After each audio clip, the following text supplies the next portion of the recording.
Okay, everyone, let's go ahead and get started. I'd like to welcome everybody to the UNT County School District Number 1 regular board meeting. If you could please join me for the Pledge of Allegiance. I pledge allegiance to the flag of the United States of America and to the republic for which it stands, one nation, under God, indivisible, with liberty and justice for all.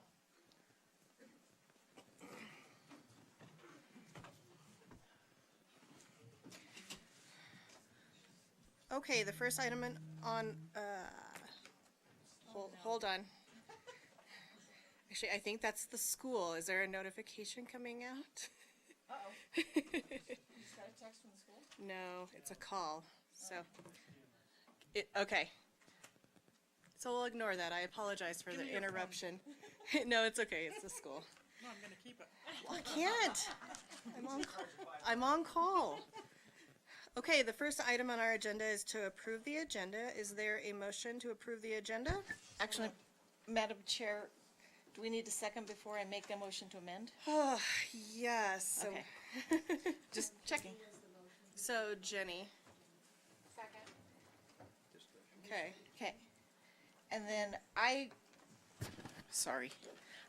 Madam Chair, I would like to amend the agenda to pull the payment of the bills off the consent agenda. I have some questions. And also to add to the discussion items, the legal counsel contract. We talked in January about starting that discussion in August, You want that where? just as a discussion item.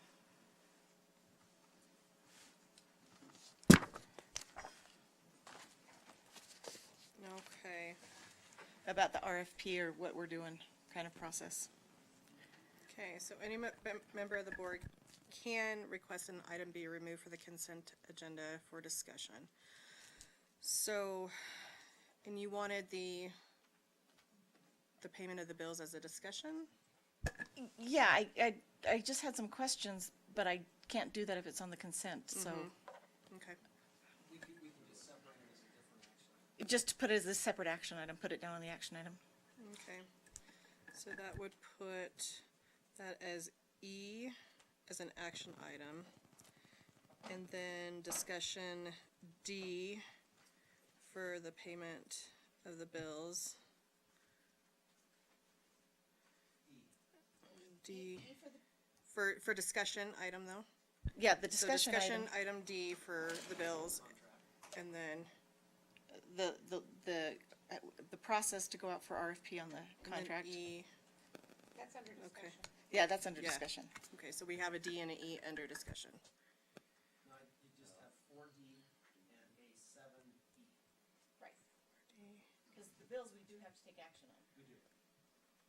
But, It's just coming off the consent. oh, okay. And then, sorry. So for a point of clarification, Madam Chair, so we have, on the discussion, we have D is the legal counsel contract process to go out for RFP. Mhm. And under 7 for the action items, item E is payment of bills. Yes, Correct? yes, yes. Okay. So there was a motion to change those items. Is there a second on that? I'll second that. Okay. So all in favor? Aye. Any opposed? Okay, motion passes. Okay, we're down to our consent agenda items, which includes our minutes, our high reliability school contract, and our Aaron Hansen consulting contract. Is there a motion? So moved. Second. So Jenny and Kim? Yes. Any discussion? All in favor? Aye. Any opposed?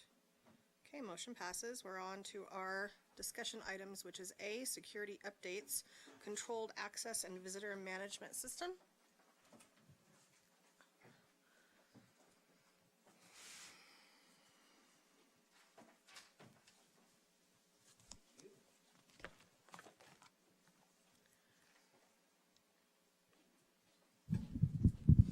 Madam Chair, members of the board, just kind of a highlight where we are with some of our new security features. We do have some significant changes that we've discussed over the summer, and where they are in terms of in place, ready to go, so what the start of the school year will look like. I'll start with the Raptor system. The Raptor system is a security check. Visitor management, security check. It'll do a background check on an individual. How we see that being put into place is anyone that wants to gain access to students in through the halls will have to present an ID. The ID is scanned, takes, you guys I think have seen it, takes 3 seconds. At that point, a badge is printed off that has the individual's face, where they're gonna go, expected time in the building. When they're finished, they'll just check out of the building, return their badge.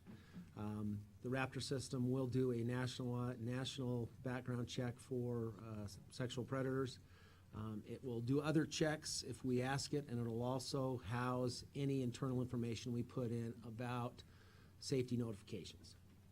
So, ID specific, like it would have to be a driver's license, or can they use other forms of ID? So they can use other forms. The driver's license is one that will scan. The other forms the secretaries would have to hand in, or so if, Basically, it's better for us to let parents know that they would have to have this driver's license. and they only need to do that once in a year. And if they do it at one school, it goes in the database and they would be cleared at all schools. so the next time they just enter their name, They and just it prints enter off their their name. badge with their picture. I'm sure it would, the system would still notify you. Yeah. So we are working right now with protocols in terms of district protocols and school protocols, how that will work. Probably the biggest question is what happens if an individual's flagged? Well, of course, we wouldn't let them have access to the kids, but who deals with that? So we're working through those issues right now. So the first time I come into the school, I show my ID, they print me a badge, they check me, all that kind of stuff. The second time I come to the school, do I still show my ID to get in and buzz in? So what's gonna happen is there'll be a kiosk computer that you'll go to, and you can bring out your driver's license again and let the scanner scan it, or you can just use the keyboard and type in your last name. You'll actually do that. Once you've gone through the secretaries once, it's done, so you'll come through and we'll say, okay, Ms. Bracken, what I need you to do is come over here, go ahead and look for your name, tell us the location that you're going, so maybe you're going to room 213, and you'll put all that information in. It'll then print out a new badge that you'll have. And then when you are done with what you're doing in that school that day, you'll come back, you'll sign out and return that badge. So when you guys get court orders on those ugly divorces and all that kind of stuff, that all goes in, that's the stuff you Yeah. input? Okay. Right now, typically we use a Rolodex, and if there's some kind of action that's an alert, we identify that by the student, and at North, we used a red card. So if there was a red card, you knew that there was something in the system, and not everyone had access to that student. Now we can just input it into the system, and it throws up the alert. Really, that would be someone that has been either any action where they can't have access to those kids. And it can be anything. Need to do go to the office as a parent, do you still need to go through that system, or that will be in the office? So that'll be in the office. So if you're just coming in to maybe drop something off, you've got cupcakes, pay for lunch because you didn't want to use the new online, you'll, yeah. So yeah, at that point, you'll be welcomed in the office and say, Ms. Willing, what can you help you with? And do the things that you need to, and you won't even have to go through the Raptor system because we're not allowing you into the building with students at that time. So there's some things to work out, and like I said, this is new, and so I'm sure there'll be some growing pains, but the bottom line is we'll have a little more security in who's walking our halls. Linked with the next item I'm going to talk to you about, it just makes sense. So the next item would be our A phones, a controlled access. Remember, the plan was to try to physically change the structure of at least 3 schools this summer. We could never get a contractor, and then we finally did, but the prices were more than we were willing to pay. So what Jaron and his team were able to do is connect these A phones, which are video system, call system. All of our buildings will have it. This building will have it. So as you enter our facility, is a good example, you'll be able to go through the front door. The next set of doors are locked. There is a button you press. Some nice voice from inside the building will say, "May I help you?" Either, "Yeah, what's your business?" or "Who do you need to see?" And they'll be buzzed in. At a school, they'll be buzzed into the office where they'll identify with their card if they're going to the classrooms, or if they just have business in the office, they'll have business in the office. How we see this working is when school starts, the beginning of school, the doors will be opened. As soon as that bell rings, they'll be locked. There'd be no way to manage those phones with 300 kids at an elementary and 700 kids at the high school. For events, we're still working on that.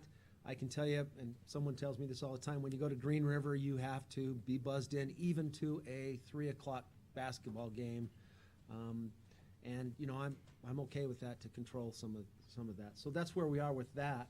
But in connection with the Raptor system, probably for the first time ever, we can control, at the high school is a good example, that someone just doesn't come in and turn left down the academic halls. And we never know who it is or who's there. Now they'll have eyes on that individual to come into the office and state their business. And again, if they're going to gain access to the halls, they have to have an ID. So kudos to our tech department and our maintenance department that they were able to pull that off. It's not perfect, but based on where we were at the end of last year and where we'll be as school starts, it's a huge advancement. If you think at Aspen, as it solves a problem at Aspen that we have, the high school's the same, where the office is really, you could bypass the office fairly easily. Now you won't be able to. You'll walk in the front door, next door's locked, same thing, poke a button, they'll let you through that door to the office. So that, you can imagine that if you're in a hurry, it'll potentially be an inconvenience, but overall, it's just another security feature that we feel is important. We're still going to look to physically change the structures if we can in terms of the security vestibules. Again, you think of, let's say, EMS. EMS right now, the way it's structured is the A phone will be about 2 feet away from the secretary, so you could actually, you know, wave at the secretary, he's right around the corner.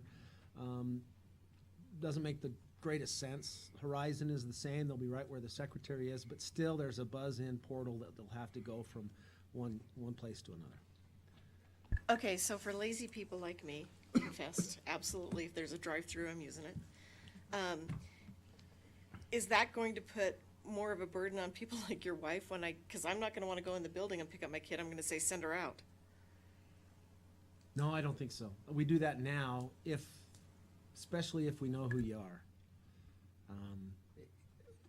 The high school gets calls when they don't know who's releasing a student, and if they don't know or don't identify as a parent, they won't release them. So, but those who are identified, and it happens fairly quickly. You get to know the parents, but if they don't know the parents, they won't release them. They'll have to come in. You guys realize that a lot of times people will come to the high school and ask for their sibling when they're not really related. So it happens frequently. And so this, again, show us your ID. So anyway, so yeah, it's going to be more inconvenient, but part of it is I think you can work that out, how it works. And the doors will be locked until school starts. Yes, there'll be a single point of entry. We already talked that we are working on signage. We'll spend some time with the principals tomorrow. Found some pretty good ones with the intent that I think Kay and Dave talked about that are classy ones, I think. I'll send those to you maybe tomorrow so you can look at them. Bottom line, it indicates that our expectation is that the board has approved this policy. We are going to defend our kids and our staff. If that's what we want to do.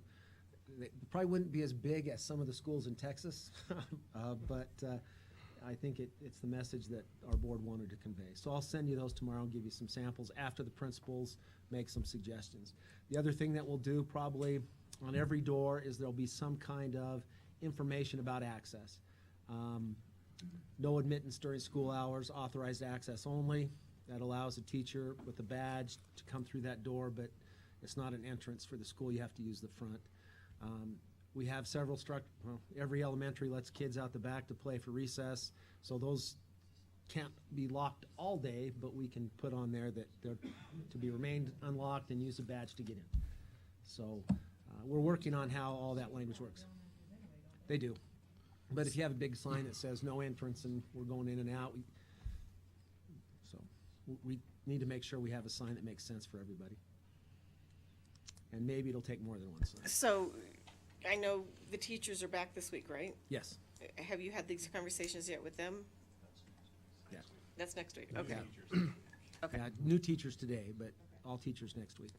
We'll share that information with them most definitely. And a big part of that is their crisis plans, crisis teams, the protocols that their team will actually set up for their building. It'll be a significant change for some of the buildings. High school was a significant change to have a single point of entry. I was gonna ask how much kickback you had on, closed campus. None yet. I think they're still in discussion. The last I heard, and Merle's here, he could answer that. I think they're talking about any change would be next year. Yeah, the letters that we got did the same thing, I don't think, other than that there's some new security. Yeah. And I've talked to my daughter about what that is, and she seems fine. So we have time to discuss that for next year. And I know Merle will discuss that with his staff. Well, I mean, the answer's too bad. I mean, that's what you say, but that's what we had to do. Yeah. Just learn. Because they're so used to reading and parents might insist they have a good one. Well, it was interesting when we closed campus for freshmen the first time, there was a different problem. The problem is we had too many students and now we were putting a burden on the lunchroom. Well, we went to 3 lunches. Now we have a different problem where we have 700 students. We have room to keep everyone to have lunch. The challenge is to, and we want to do this, is provide a service where kids have some opportunity and choices in the lunchroom. We're not ready to do that this year, but we might next year. So, Just real quick, we've told the students and the staff already that we're gonna be closing next year. And so part of that is we're looking at a new bell schedule also, so that'll be coming. We need to have that approved by January. So we'll be getting the new bell schedule that ties into 3 lunches, that ties into closed campus, and Jaren and I are working to try and figure out how to increase the seating, because right now we're short.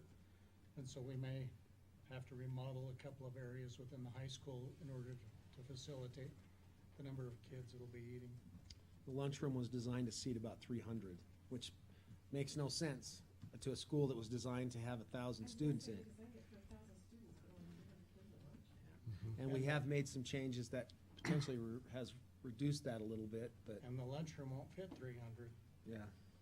So if you use the lunchroom with some other areas out in the commons kind of, then you can get up to 3. Our school lunch count right now is somewhere around 400 a day. And it literally fills up 2 lunches with 400 kids. So we're gonna have another 300 nearly, 300 plus yeah. that are gonna be eating there, so. So we will have 3 lunches. We know we've gotta do that. Plus, we're gonna have some added seating areas, and so we're looking. And that's why we can't do it this year. So.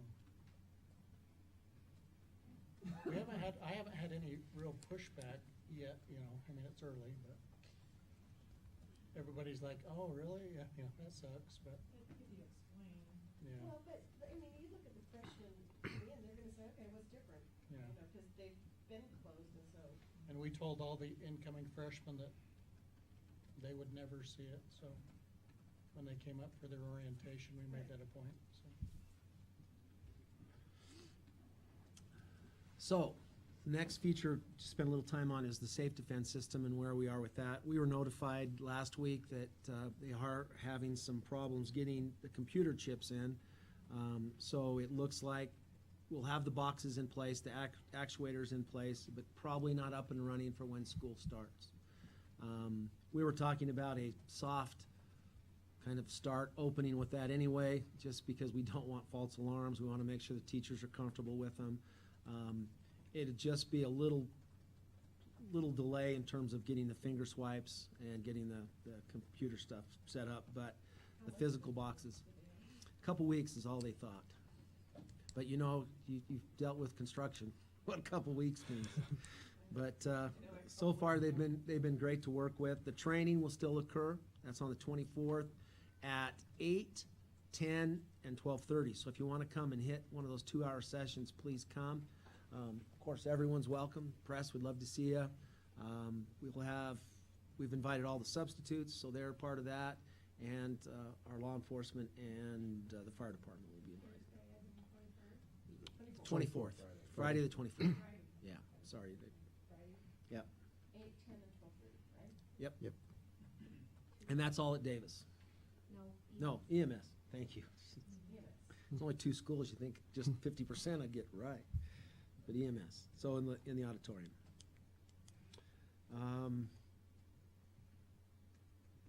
What else are we missing in terms of security?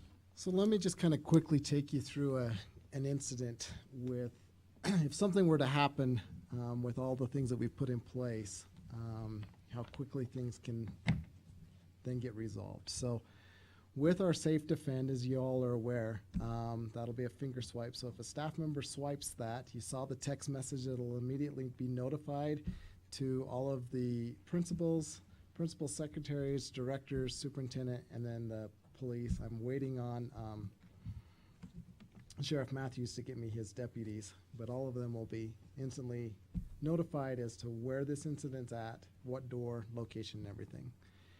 We have now put into place that in every office, and I'm going to say by the middle of September, every office will then have the capability to instantly do a lockout.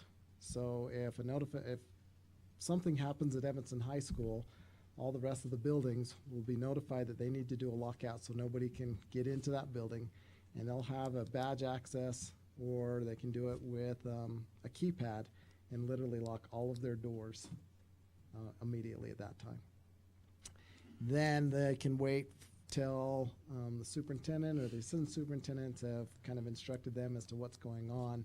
In the meantime, our first rescuers have made it up to the high school. They're taking care of that situation, and we can then begin to do the notification that we need to based on the safety protocols as to, you know, parent reunification, communication to the media, and the things that need to happen. So literally within less than a minute, all buildings can be closed and the emergency responders can be where they need to be. And so when we talk about putting our children's safety first, I think we've done a tremendous job, and kudos to you as a board for your commitment in providing this and being able to set this up. And so we're really excited about what we're doing. We do recognize that some of these new systems are going to add a little bit of extra time, but I think all of us can remember 9/11 and the things that have happened, and now we're all willing to take our shoes off and belts and other articles to get onto a plane.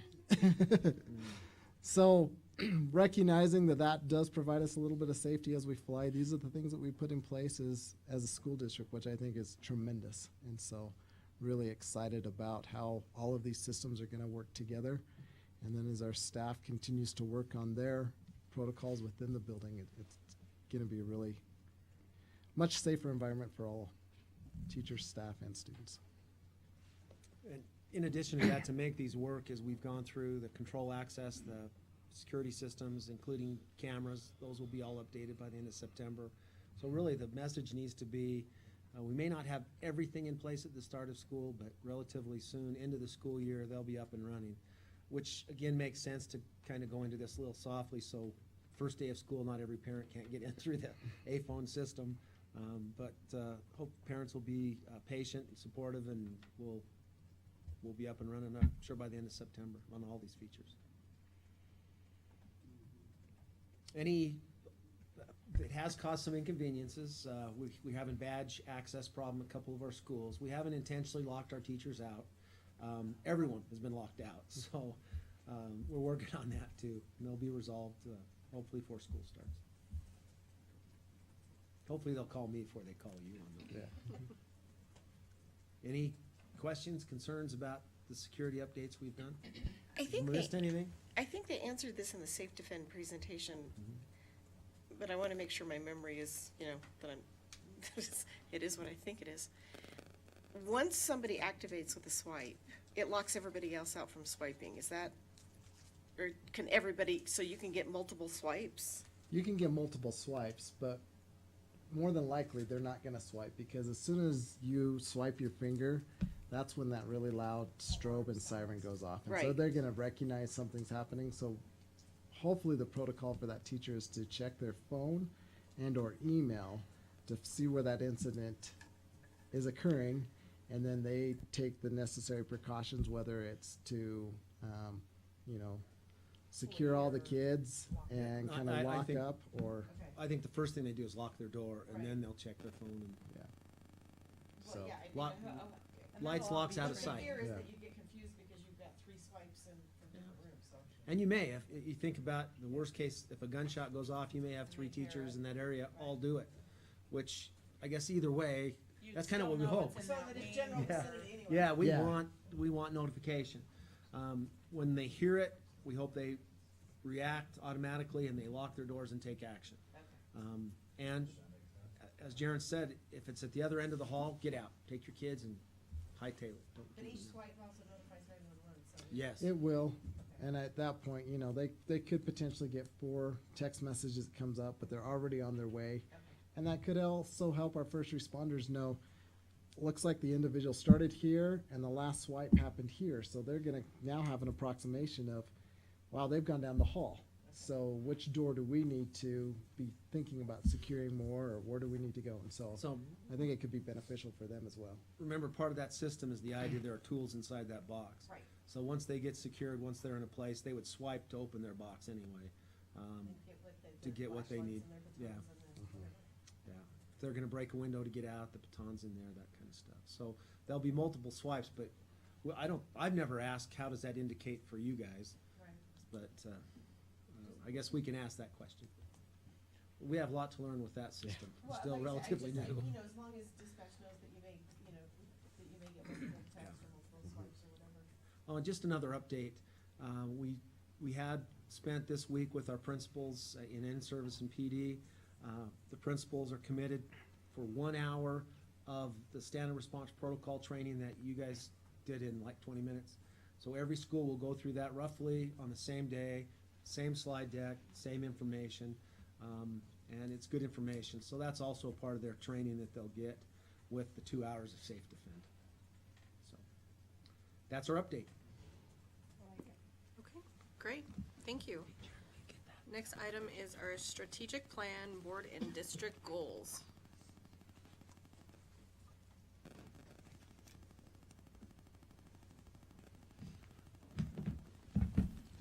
Oh, jeez, sorry about that.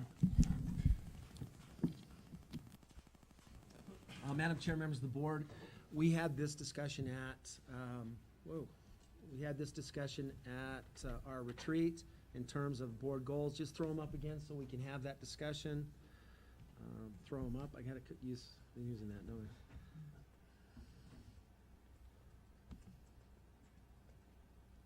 We'll get them in a second. Here they come. Okay. Board goals are here. Challenge efforts to stray from the strategic plan and board goals. The 3 goals are support standard and assessment work K-12 with the goal of providing a guaranteed and viable curriculum. Second one is continued implementation of the district's communication plan and emphasis on school safety and security, including Old Act 93. The discussion we had was, you're comfortable with those goals. We may want to look at an additional goal that just focuses on the high reliability schools certification that we hope all our schools are certified by the end of May. That does link to the standard, the first goal, support standard and assessment work, even though that's really level 2 and level 3 of the high reliability schools work. What I would suggest is that we actually put that language in these so everyone knows that your goals are related to the high reliability schools work. Guaranteed and viable curriculum is 3, or is that 2-4? 3-1. And 2-4 deals with the teacher's evaluation. And so, yes. So our commitment as a district is that every school will be certified in level 1 by the end of May. I think it makes sense that we have that as a board goal, that you support it. This is really your time to discuss your goals.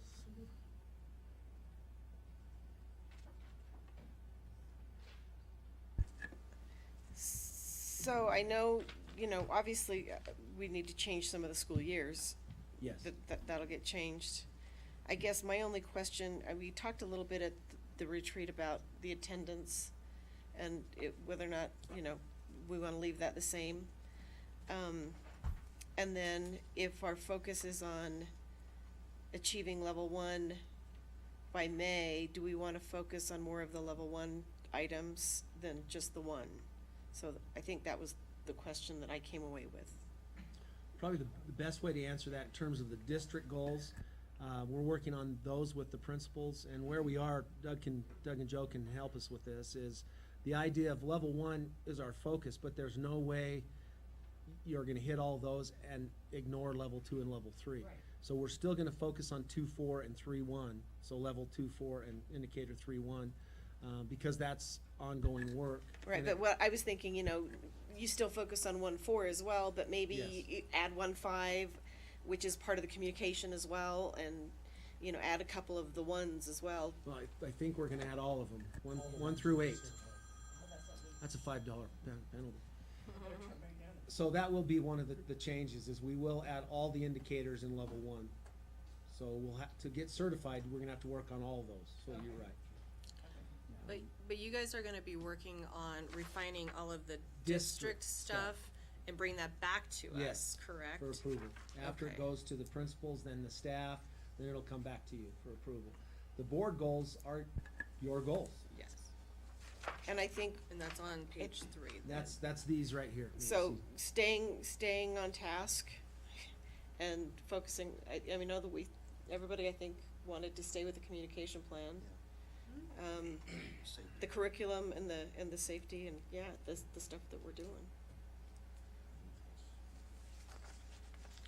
Just So, for my benefit, since I'll be doing some tweaking, do you wanna keep the emphasis on Enrolled Act 93 implementation, or you just wanna leave it emphasis on school safety and security? Try to take that out. Take Enrolled Act out and School just safety. emphasis on school, cause it's not huge just, now. it's not just that, Yeah, it's it's- everything else that we're Okay, doing. That's what I was thinking.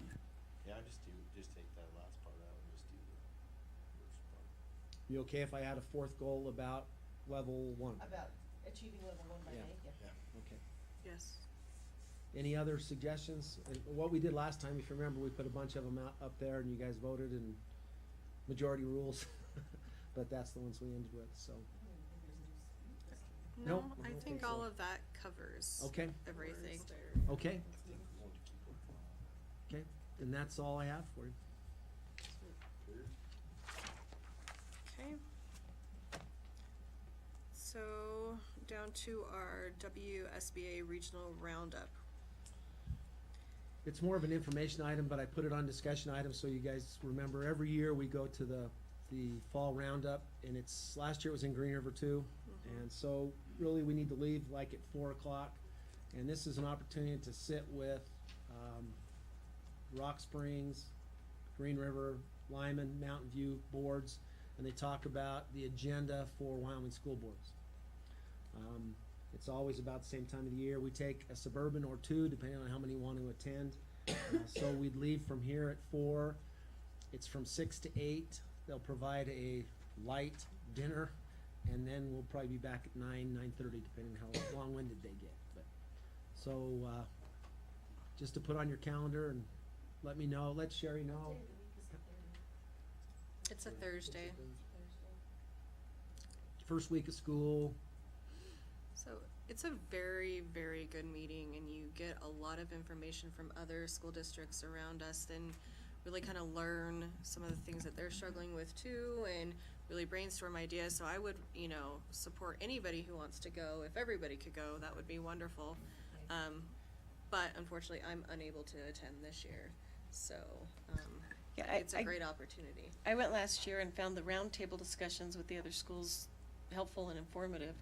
There was a lot of cheerleading for the association, but you know, which I didn't care about, but the discussions I thought were nice, definitely. Do they do the school board association do the bulk of the discussion again, Mhm. presented? Yeah. I missed last year. That's the first time Rock Springs has been. Yeah. Is that right? Yeah. Did they have a showing? They did. They did. And part of that, we've had it at Lyman for all the years before. This is last year's first time I went to Green River, I think. No, Second that year? was the second year. Yeah, we because were in Green River. we were in the old place once, now we're in the new place. Mhm. So if you can go, it is a good meeting. We'll plan How a soon can vehicle. we let you know? Just whenever? 29th? Yeah. I'm good with that. Okay. Do you get an agenda? Did they send an agenda? Do you know? I think I emailed it to you. If I emailed you the notice, so There is a schedule that's attached to board docs, There's a schedule on there. but there's no agenda. But it's not, it's just the Yeah, fall it's meetings. just where the meetings are. and I'll keep when Brian updates me and Sherry will update you on what's coming. I have one suburban scheduled right now, so if more than the full that, I'm interested in it. Okay. And I just need to do a manifest, so that I can get that. So how long does that usually take you? 10 to 15 minutes, Oh, okay. but I'm sure transportation would like to know before that date. Okay. So, like the 29th, 28th, 29th would be good. Okay. Okay, great. Okay.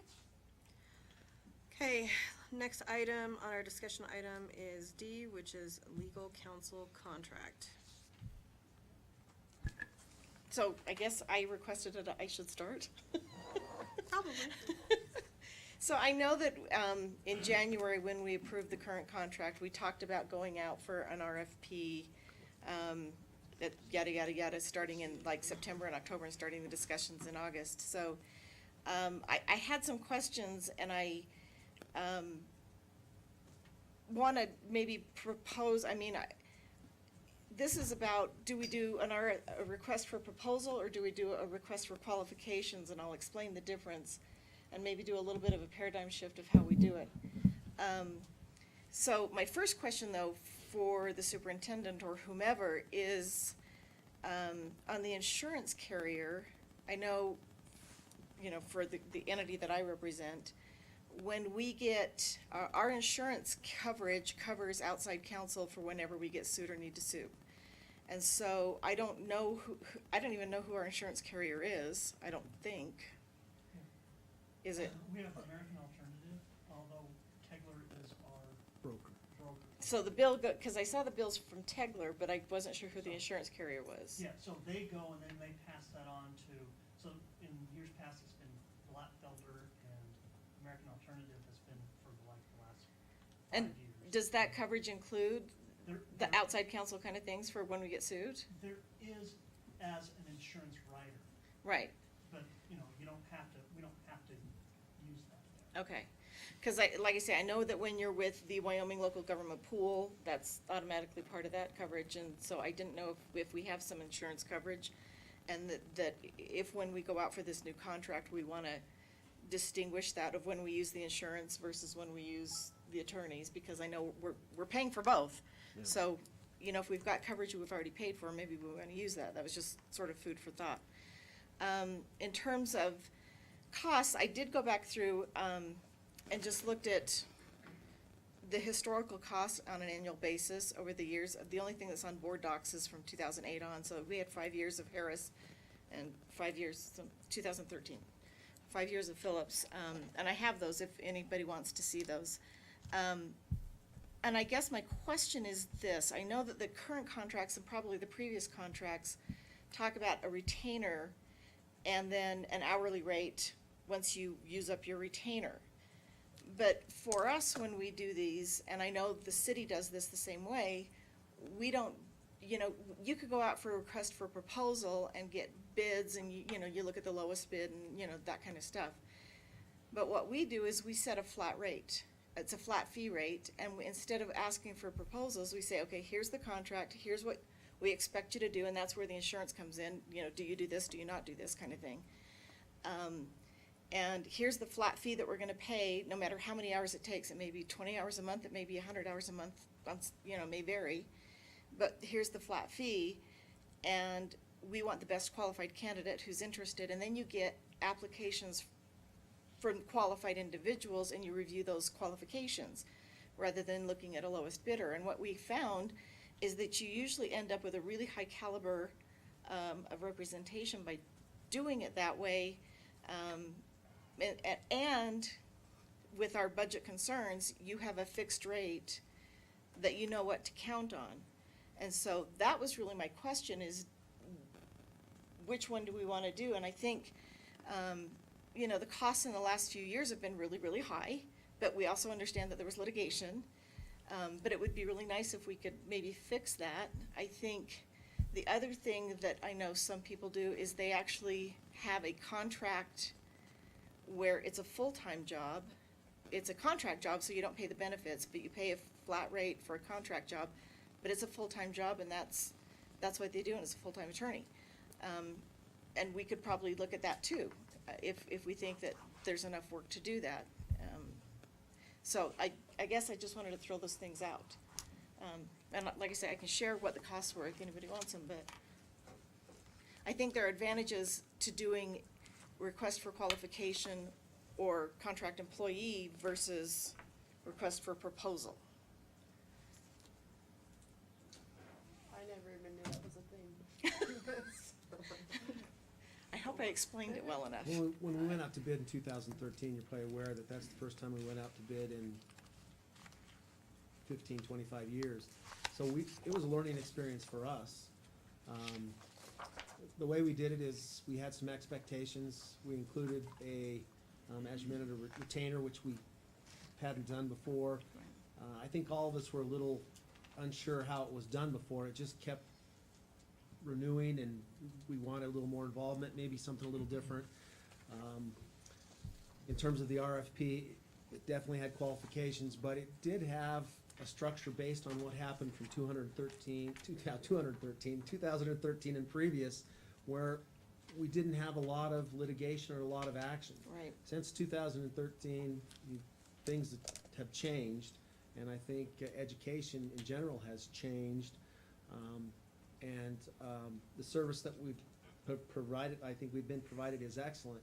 How we set that up, and I hope the board agrees, is we want the local vendors or attorneys to feel that they can come to the school district, make an offer to provide service, and a competitive offer. We do the same thing with our health insurance. We do the same thing with our insurance broker. Roughly every 3 years. My experience with that is from 2013. Right. How we do it is the will of the board. Well, and like I say, we do, Summit County, for our public defenders, we don't have a state public defender system in Utah, so it's up to the counties to hire the public defenders. And instead of going out for a request for proposal saying who's willing to do it cheaply, we want to get really good defenders. So we say, here's the contract, here's what your expectations are, here's what we expect you to do, and here's how much we're willing to pay, flat rate, who's interested. And we have found great success in doing it that way. And in fact, we were the only county not to get sued by the ACLU in Utah, so, because we did it that way. So, and you have a fixed cost. And I can see the advantage of that part of it. Right now, we estimate, based on the previous year's service, the cost. And you guys know John's pretty good at that. We estimate more each year because of what we see coming.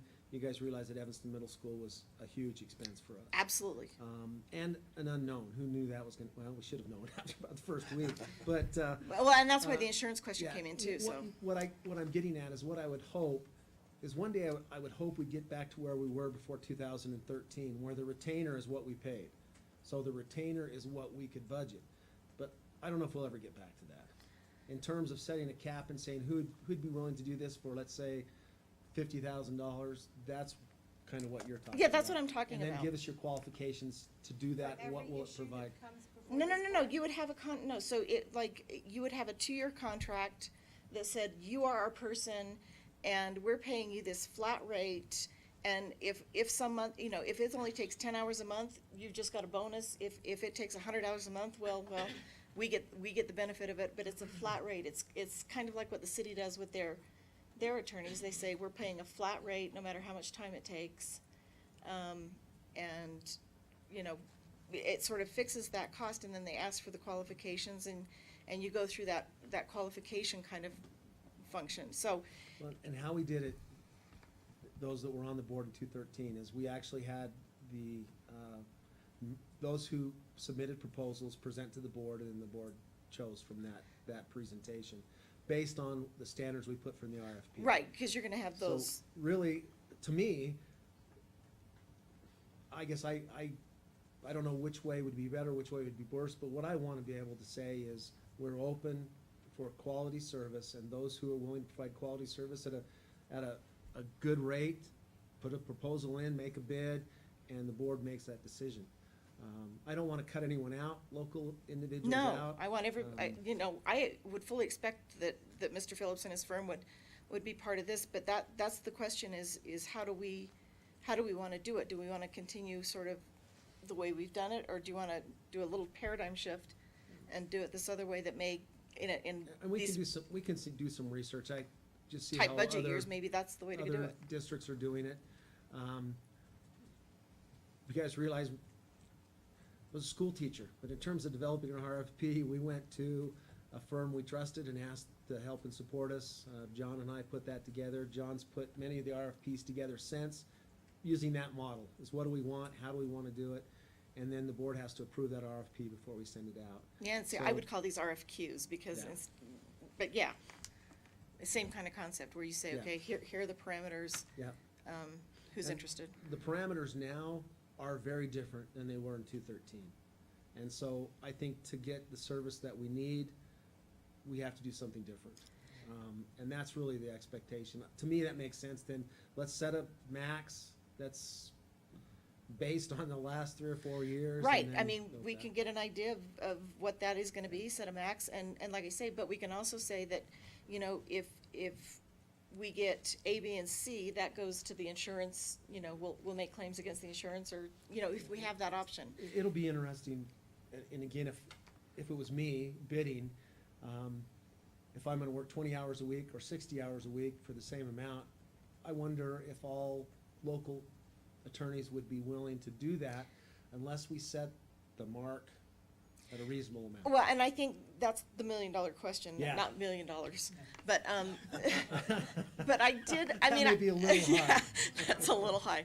I have actually talked to a bunch of lawyers in town and just said, would you be, what do you think? Is this something that you would be amenable to? And almost every one of them said absolutely, that they think that makes a lot of sense. And so, Well, I would hope that everybody would still be interested. We'll investigate both methods, I guess, and it, I committed to put this together. Hopefully have opportunities in November to interview candidates, and then be approved before January 1st. So December would probably when you approve it. Challenge with that this year is potentially new board, so we may want to move it up a month. Review in October, approve in November. Which is why I asked to have it today. I would like to hire a plumber that way. Say, I'll pay you so much, if you have to dig up my whole Well, yard, it's still that much. It makes a sense, doesn't it? No. Oh, I think it You're not does. gonna find one Look, to do that. and again, I I had. would not have a plumber come So and for the do county work at attorney's my house. office, when we are in dire straits and need extra help, and I need an attorney, I will hire a contract attorney for 6 months, 8 months. That's the way we do it. We say, here's the contract, here's your job description, here's your contract. I need you for this amount of time, who's interested? Same with the public defenders. That's the way we hire them. And so that's why I wondered if, it's not that different than what we were doing, but it is a little bit of a paradigm shift, and you do have a fixed cost, so that in these budget years when we keep getting dinged, maybe that helps. I don't know. But yeah, you're right. It's gonna have to be something that's worth doing. I mean, I don't want to have somebody consistently having 100 hours a month and not getting compensated for that. Sure. Well, and I think also the part of it that I see is, let's say something happens and we get sued by OCR. That Right. potentially could be outside of that contract. You could hire. Well, that's what someone I'm to saying, and something. that's where the insurance comes in on how Yeah. Does we're the already paying insurance for pay the that? insurance, let's use it That's maybe, and how interesting. and how you do that. I'd like to look at that, see how that works. But part of the discussion that we've had before around this too is that we didn't want someone, we wanted a local attorney, not someone outside that would either have to video conference or wouldn't be here. at Oh, the time. absolutely. And so that is, We put that into the We proposal. want, that would be something. we want a that would need to physical be a presence local here in the attorney. meetings. Yeah. I know that was a big deal in Yeah, 2013. cause I wouldn't, It was. I wouldn't vote to approve anything like that unless it was a local. And attorney. you can write that into an RFQ or RFP, Yeah. whatever you wanna call it, be the same expectation. I don't know if you wanna say local, but the expectation is there's a, Is that you would be I mean, you would say it, Well, that we you expect you would to be have physically issues if present there at the wasn't a meetings. local attorney. and what's been really nice with our previous attorney and with Phillips Law is I can call and I get access. And it is, I know that doesn't always happen, but I think that's part of the retainer part of it. Maybe we're not first access, but at least we get access, and that's been important, because sometimes these decisions happen within See, you write that in. days. I mean, that's part of what you write in I of the should expectation. clarify one thing, the retainer is for the meetings. Yeah, I mean, but Yeah. that's just to cover the Just for meetings. the meetings, and I don't, make a very good hourly rate on that one, that's for sure. Just because our meetings are so long, but it's just for the meetings, I don't bill for meetings. Me neither. But like I say, I mean, but I think this would help offset that. I mean, that would help compensate for that. I mean, if you're doing, all this work and you really are losing money on the meetings, then maybe having it a flat rate like this makes everything even out, so. So Ryan, will you bring back You bet. And next month? September, we could probably have you approve an RFP, RFQ in October. And we'll have to have a special meeting probably in October to invite the candidates in. Usually it's between 2 weeks and 30 days that you give people opportunity to respond to an RFP. Since it is not that we want to give choice to the local individuals, but since it is a local thing, maybe 2 weeks would be enough, but I kind of like the 30 days. So we'll work on that timeline and get it back to you so you see when it's coming. So you should at least be looking at probably an RFP in September, RFQ, whatever we're gonna do. Yeah, I mean, I think, I certainly want input from the other board members. I mean, in terms of what one of those contracts would look like, I'm happy to share what we have and what those look like. It's not that much different. I mean, it's different than a retainer agreement, but it sets forth the parameters, and so, I'd like to hear from others. I mean, I know this is sort of springing it on you and you don't have anything to look at, but. What if in terms of the RFQ or the RFP, that was an option that they could present? Right, They could present a flat rate, or they could present a retainer with an hourly rate. And then the board would have the choice of making that decision per individual. And looking at how that would work out in the long run, one way or the other. yeah, I mean, I'd wanna see. Can they submit both, like you say? Well, I'd wanna see what the contract on the flat rate would look like and what the expectations are. You guys. And that's why I say, so I'm happy to share forms, but, And you guys, it's easy to show you what we've spent on the attorney for the last, back to and that's what I did. I 2008. just went through board docs So you and just can said, kind of plan where that is and see where Right. that is, and as you sit and listen to proposals, you could, again, either way. So we'll put our heads together and come back with something in September as a discussion item and go from there. That work? I think that'd be good, and I think Okay. for me personally, before I kind of lean either way, if we want to change it, is really kind of get an idea of what the amount we would even look at for a flat rate, because I don't know. Well, and one you thing I know, can and do so- is, I have a meeting with the Southwest superintendents, I'll just ask them all, how do you do it? That's just our corner, but still, it represents our superintendents, at least districts. oh, sorry, yeah, and I know, like I say, I mean, what the city does with their attorney, I think is public, and we know what that cost is. We certainly know what the public attorneys and the county attorney's office are making, and those are full-time.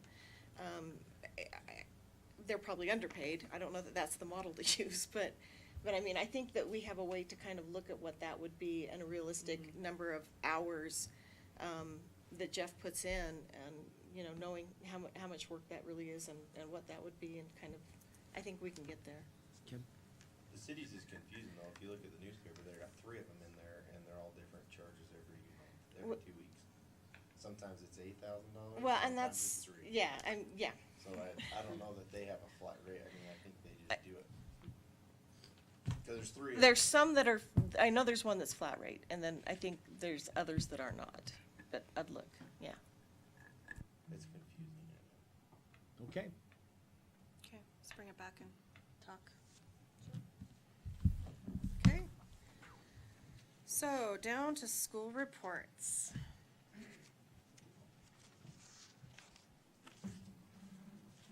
Dun, dun, dun. It's usually a race, right?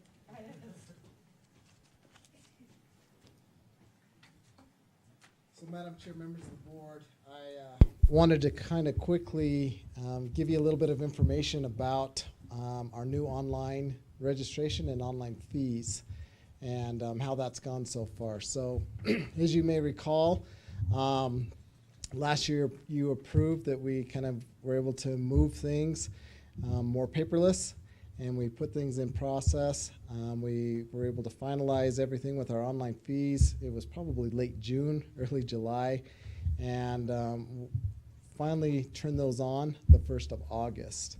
We did a little pilot. At the meantime, that had gone out. Several of our schools had sent out letters letting parents know that that was available, so it all kind of happened at the same time. But long story short, as of today, and I know the high school just barely had their week of online registration and fees, which started today. We have over probably close to over a third right now who've already been online and completed it. And over a third have already used the online fees. And I've gotten a lot of response back from parents in the community that I've seen who said, thank you, thank you, thank you. They've gained 3 hours for those who've had to go to a middle school and a high school. They were able to complete that at home, and they were really excited that they could take care of all of their kids' fees at one time with one credit card. So kudos to you in that. It's been exciting. We recognize there's still going to be some ebbs and flows as we learn the back end, but our secretaries are recognizing kind of how that's going to work for them and even save them some time as we move forward. So I mentioned the Merle last week, Jaren, you weren't here, but I got my letter and I was so excited. I jumped on last Sunday, not last Sunday, but the Sunday before, because I got my letter and it says you can go onto the EHS webpage to do it, but when I clicked the link, I couldn't do it. But if I went into Power School, then I could. So I was confused, but I think that bug has been fixed. We've got those bugs fixed, and you know, as you release something new, there's always the, oh, we didn't think about that. So we've appreciated the comments and the feedback as you go, and you try to test and test and test, but until you get a live audience, it's been really helpful. But you know, it's been exciting. Hopefully you're hearing the same thing that I'm hearing from parents. Hopefully you as a parent have appreciated the time we've given back to you. So anyways, that's my report. Thank you for that. We're excited to kind of see how that full process goes and how we can continue to expand that even into next year. Okay, thank you.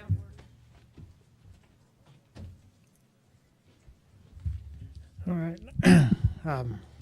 Thanks for giving me an opportunity to report. I think I shared a letter with you. I wanted to share that with you. I was in the office in July getting the schedule together. There's been a lot of changes at Horizon. You know, we made cuts last year to staff, but they're exciting changes, and I'm really getting excited about them. That letter came as I was working on some scheduling stuff, and you know, they referenced they wanted to thank the administration and stuff, and I want to thank you guys because you're part of the administration. You're the ones that approve and support an alternative school in your district, and I think that's really important. And I think that letter, you know, we don't get parents very often, in my experience, last 19 years, that take the time to do that, and I really appreciated that. And we had a few parents write some notes and stuff to us this year too, but that one I think was pretty meaningful, and it's a great example of the pains that we go to and the effort that we put into our students and how it pays off, and it's really what we're all about too. So kind of tied into that letter, I wanted to also share with you, I wasn't at the board retreat because I was at that safety meeting in Cheyenne with Jaron and Austin.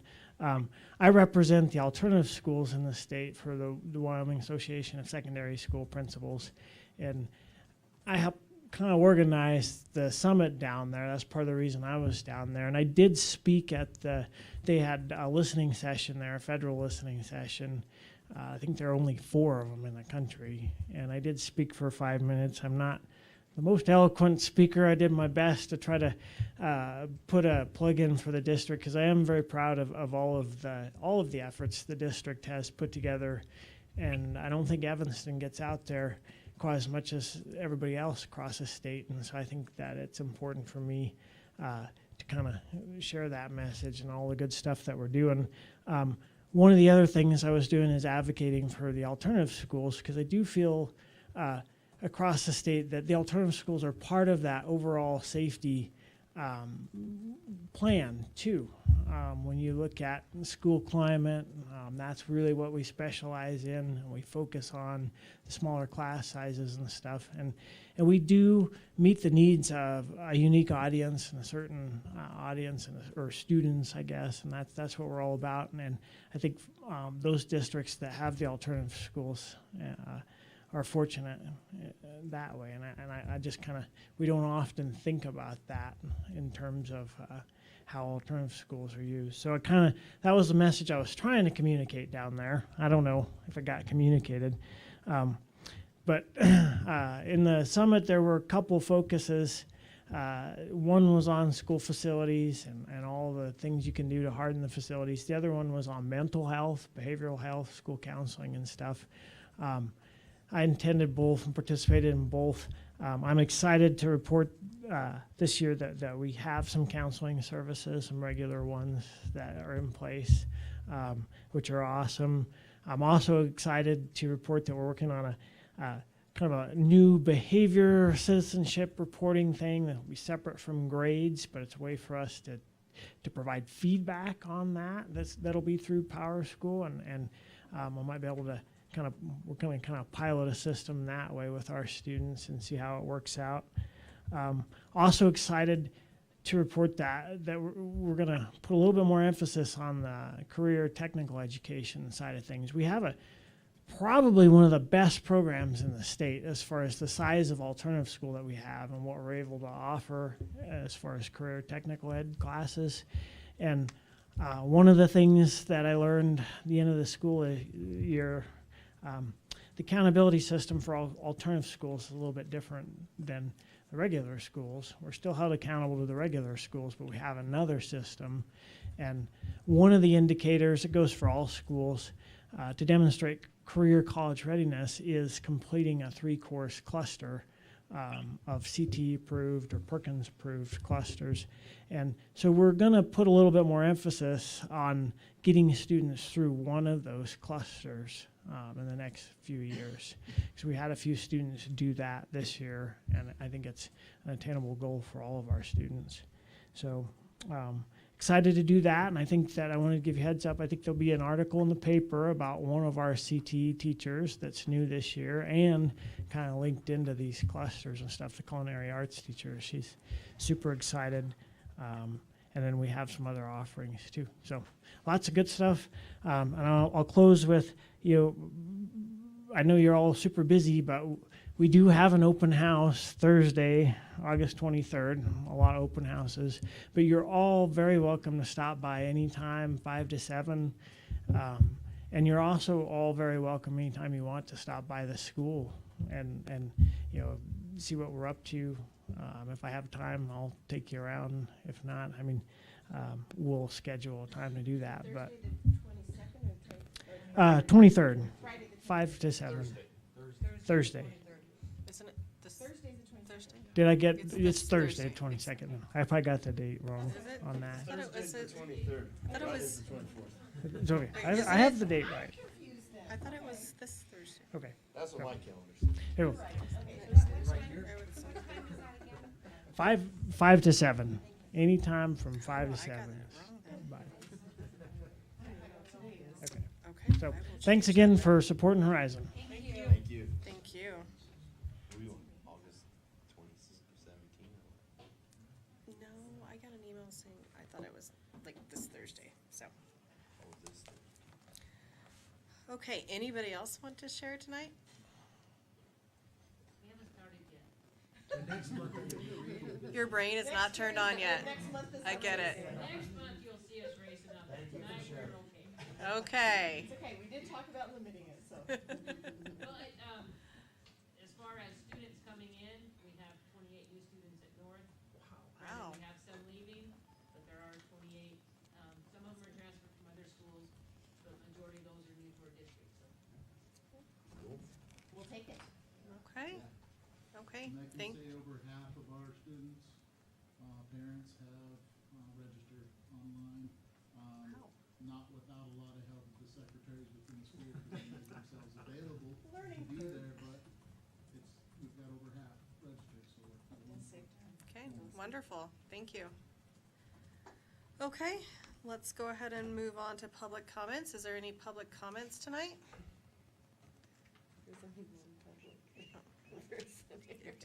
You never know, I gotta open it up. You never know if somebody's gonna be running in the door from watching it live. So, okay, well, with none noted, we'll go ahead and move on to our action items. Our first action item tonight is the WHSAA membership application and activity enrollment. Say that a few times fast. This is Bubba. I want to make a public comment real fast. Jaron likes the feedback. I don't like feedback most of the time. We've gone through that growing pain over the last year, but and Shad, I've never heard him speak, so that's pretty good. Long time. Madam Chair, members of the board, you have before you the membership application and activity enrollment form, and it basically what it does is it covers what we pay the WHSA for our kids being involved in activities. If you go through that, there's a basic fee of $1,300 that all 4A schools pay, and then an X on each one of those activities that we offer. Now we offer more activities, but these are ones that are covered by the WHSAA. And that totals $3,860. And then if you go to the last page, that's the catastrophic liability insurance form, and that covers every kid that's involved in our activities. Basically, it's 512. We don't have any fifth grade students really participating, but we do have 95 sixth graders when they're coming to middle school. They can participate in some of our individual activities. So good numbers if you look at that, really good numbers as far as kids participating. And that's $5,418. That's $7 per student for that catastrophic insurance. Soccer $415. Well, it's a good question. And I don't want to say too much. It's a sport that costs a great deal to run the culminating events, and there's no money made to recoup those costs, so the districts take on that cost.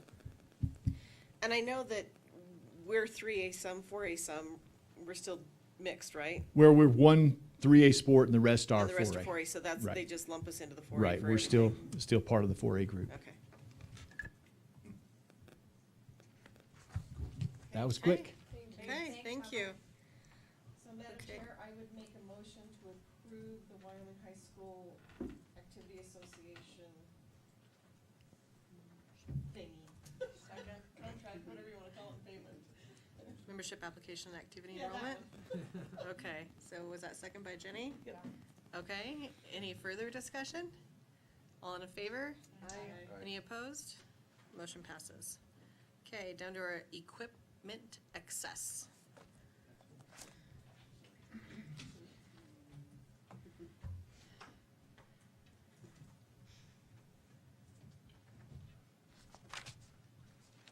Good evening, Madam Chair, members of the board. I have two pieces of equipment that I would like to access. Have your blessing to do that. One is an old sander that sits on a truck. We don't use it anymore, haven't used it for 2 years, 3 years. It's pretty much in disrepair. Another item is a riding lawnmower. that we have not used for 3 years now. And it's just not worth repairing. And we don't use it anymore, haven't used it. But I need your blessing to just either give it away or auction it off or whatever you're, comfortable doing. And the reason we do this is a while back, we had given a piece of equipment away, and the guy that got it running really well. It seemed to work. But you just have to trust me. These two pieces of equipment are just, they're shot. So they're not we're worth done. auctioning then? I wouldn't. I wouldn't even waste the time. John, I contacted Marty at the high school one time, I'm getting rid of an old pickup, Mm-hmm. and, you might ask him, kids need project, or if it's even worth doing anything like that, before we just scrap it completely. The mower, you mean? No, pickup. Well, it's not a pickup. I'm sorry. This is Riding lawnmower and a sander. this is an old riding lawnmower that is just beat to death. And then this is a sanding, it's a big tank that sits on a back of a truck, and it throws sand out when it works. Yeah, the truck's fine, it's just the sander. Erase my comment. What's that? Erase my comment. then. Oh, okay.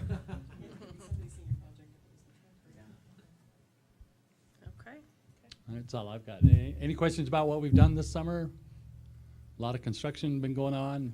Things look good. I would like to just make a comment that we've really had some issues with contractors getting stuff done.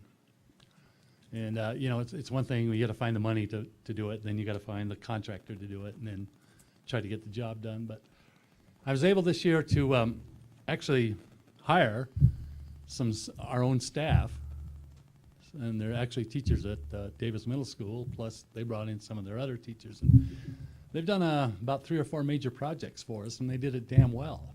And So it's just kind of like a seasonal hire? Subcontractor. right, and the nice thing about it is they take ownership, because it's and it really was a delightful after 3 or 4 years of just a battle with contractors.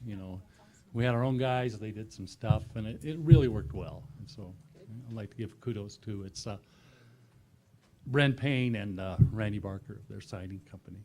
But they did all kinds of stuff for us. So. That's awesome. Yeah, it worked well. I just like you to realize how well that worked for us, and it was saved us a bunch of money, and they did a hell of a good job. So. Great. Okay. Okay. Thanks, John. So is there a motion for the excess equipment? So moved. Okay.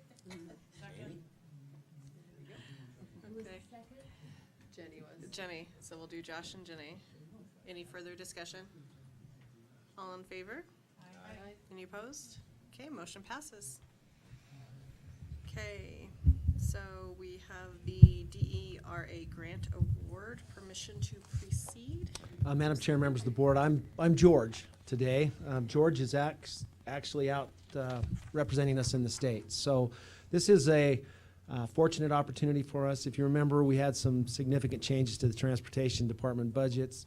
We no longer can have the same kind of reimbursement for buses. This year, we were able to sneak one in under the deadline, so we replaced one bus. 20% of the cost has to be an issue before you can have an emergency recognized to replace a bus. Well, George was able to work with the Environmental Protection Agency with DERA funds, which is Diesel Exhaust Reduction Act. And with these federal funds, we're able to purchase 2 buses. These are 2 buses that would not quite fall under the 20%, but according to our standards, we need to replace. So they will be accessed and not used, and these will be 2 replacements. The nice things about this is it is fully supported by WDE, so they're going to approve these purchases.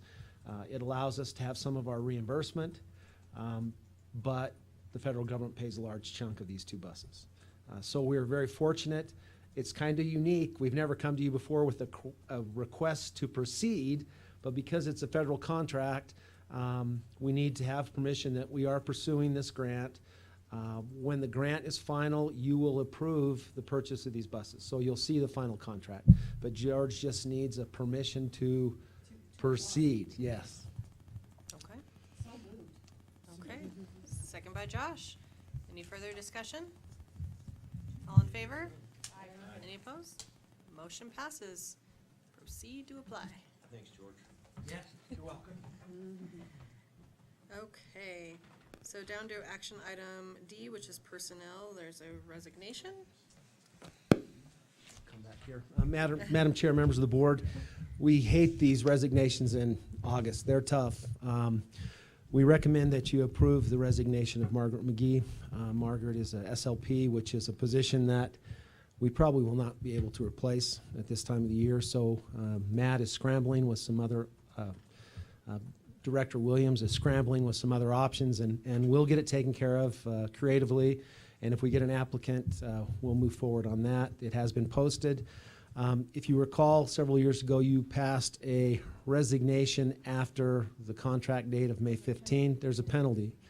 The penalty right now is applied. It is $1,500 after July 30th. What it allows us is to recuperate just a little of the costs of going out to find somebody, or if we have a contract. But Margaret was a very good employee. You hate to lose her. She had an opportunity, and you can't begrudge her that. So we've never not let someone out of the contract, but with the penalty, She understands. yeah. And the other side of that is I did everything within reason to keep her. So unfortunately, we're going to lose her. Okay. So we have to move to accept the resignation Yes. with the penalty? Yes. Okay, we just moved. Okay. I'll second that. Okay, second by Tammy. Any further discussion? All in favor? Any opposed? Motion passes. Down to action item E, which is payment of the bills. So that was me again. So sorry, I'll turn this on. And this is probably more questions for you, John, so be ready. As I was going through, all of the stuff on board docs, looking at, attorney stuff, it brought to mind some questions that I wanted to ask. But I knew I couldn't do it unless I pulled this off the consent agenda. So it's not about any individual bill. Right now, I don't have any questions on the stuff that we're paying.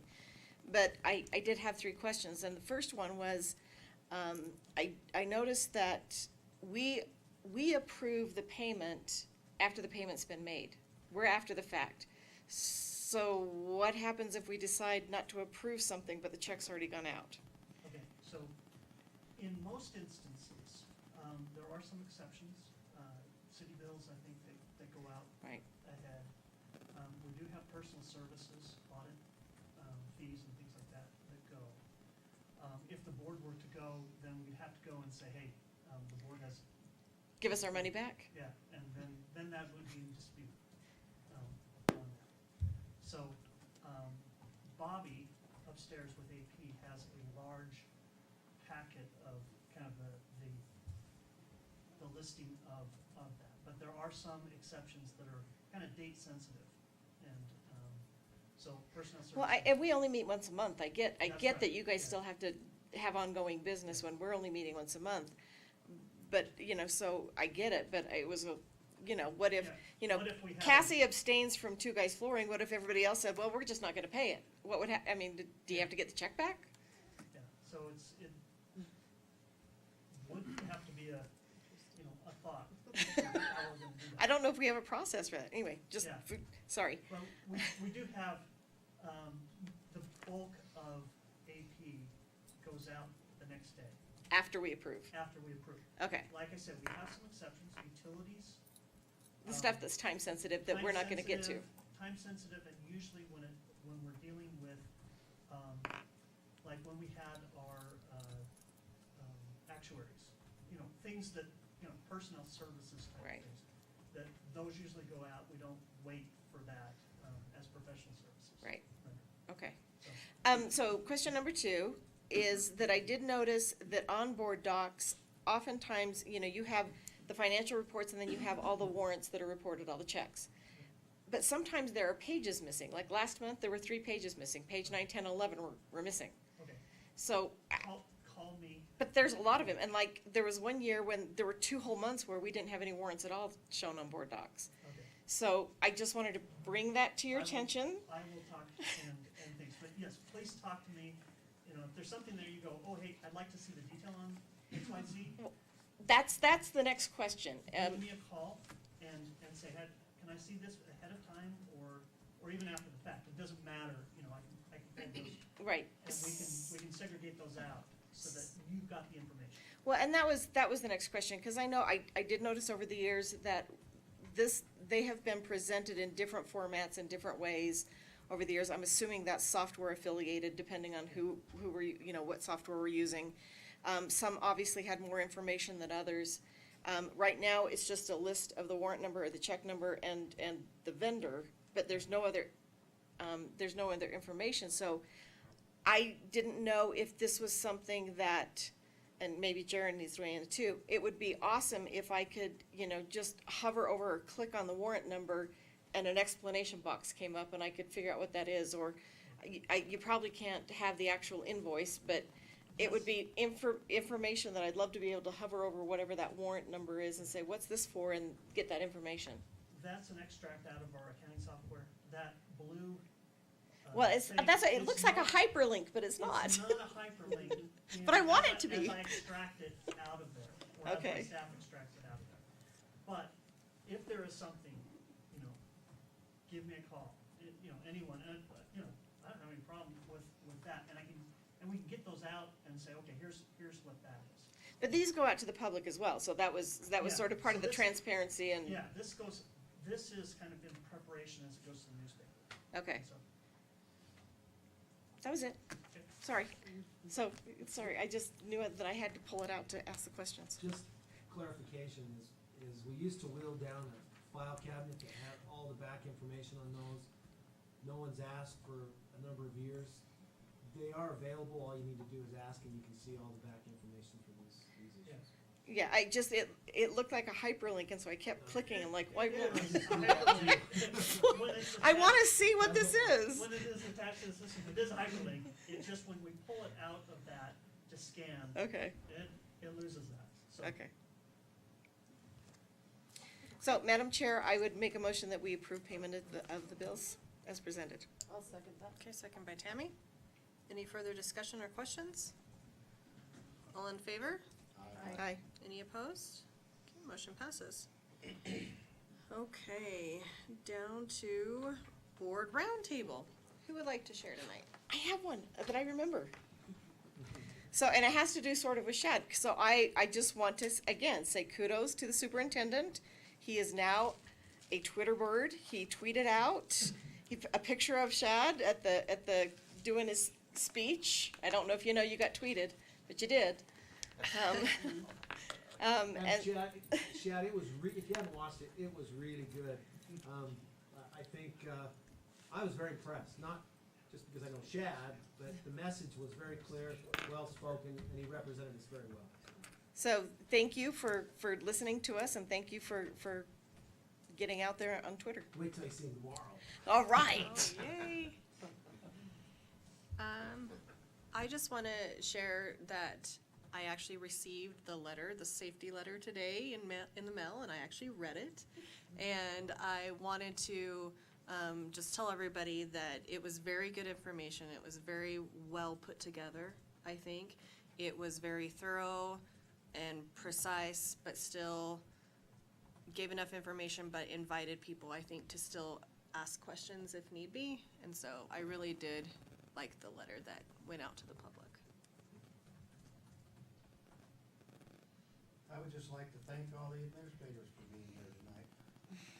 Hard to do that before Looks school good. starts. And they've done long days for you, I understand that. Okay, does anybody have anything else? No? Okay, so next item on our agenda is our executive session for personnel and litigation. Is there a motion to enter into executive session? So, second? Okay, so moved by Jenny, second by Josh. We will be coming back. Yes, we will be coming back for our action items and to adjourn. Okay, any discussion? All in favor? Any opposed? Okay, motion passes.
like to see, this is what you're getting now. This is the cleaned up minutes version, because there's a lot of transition. But it's interesting, at some point, I'm just like, okay. Sundays. What's next? Six wards.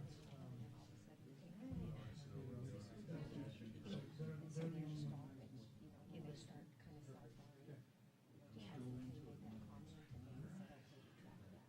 But yeah, because I put on there, yeah, erase that, okay.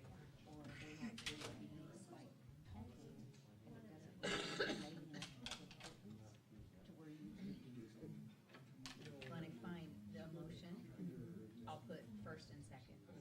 And I'm like, okay, good enough. Because you know, it doesn't matter. Because just like this, I just put Yeah. Jenny, Josh, Carrie. I don't Oh, get all. perfect. I just literally write as brief as I Uh-huh. can get for the moment. And, yeah, because that's my shorthand when I took minutes all the time. First and second, passed, carried, whatever, however. And that's why I love this. because I'm used to do shorthand. Oh, please, I forgot. going in. All teams always did. Yep. Yeah, And so she had wrote it, but she could do it. in shorthand. To keep up. Second door is pretty big fair. I've lost So it. I always did it there. Mhm. And as I got more familiar, it just got where if I can put this on there, then I can write less on these shortened things. Mhm. And then there's more conversation, and of course you gotta do the right. Yes. If you put that, then you don't have to write it. Oh, and some of the points, I just finally gave up trying to, some of it I didn't even understand, like the stuff he showed up there. And that I is was the totally secret lost. strategic plan that you would. And I was gonna say something to you, and I thought I'll just No. explain it to you later, because what I do Mhm. is after the fact, I take A the copy of it. actual copy of it, Mhm. and then I go Insert through it. and insert the key points, not everything, But the keys. but the key points, like every topic. Yes, because I saw you write down strategic plan, because I was like, I forgot to print that, so I didn't. Trying to be flexible in a caseload like So that. so Brian it's talked easy about to the see. 3 to 4 Mhm. goals, and we talked about adding a 4th goal. So I'll go back and Yeah. look at that, and then I, many times, have to go back to him and say, okay, tell me exactly the wording you said. yes. Because when they start talking about high liability schools and 3.1, 2.4, and 1.4, Oh. if you Open up another get can. involved, and I still get confused. That's why I think I better start coming, because they're gonna wanna work on these contracts with the legal department. And they're gonna want to, I don't wanna do that. are And you so basically kidding what me? he's saying with that, Mhm. Easier to find a CT than it is. I know, you can tell. so basically what they wanna do is they wanna Uh-huh. provide sheet goals from that to the flat rate. Yes. So, you know, this is what we're looking for, put your stuff on paper, we'll review everything, and then whatever's the most that meets the quality. And I get it, his retainer, choosing to come sit here in the board meetings and go in there. The others, Betty Aller, who he asked me to above and beyond. No, Okay, she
We're gonna wait till Jamie gets back. And it is cold. His office is really cool. Oh my gosh, it was like a refrigerator. No, that felt so good. Oh.